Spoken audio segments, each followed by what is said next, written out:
Sometimes I'm afraid I could never change. I've been through too much, I've seen too much. I don't feel shit. And worse than that, I don't know if you could change either, to be honest. I love you for what you could. My name is Juan Cisneros, and I'm retired at Cisneros Tire Service.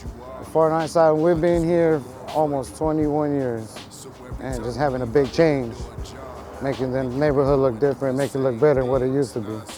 I feel awesome, man. I just feel something about the community, you know, we got to do something different. So trying to do positive things in life too, so, you know, make it look better out here than what it used to be. Trying to take care of this mug up, you know, clean it up, you know, make it look different. So, you know, just be a lot better for the neighborhood as well, you know, so whatever we can do for the community, you know, I'm down to help out too, so make it look better. Come with burdens cause we never faced it, yeah. Eyes wide open in the night, so painful when the truth come to light.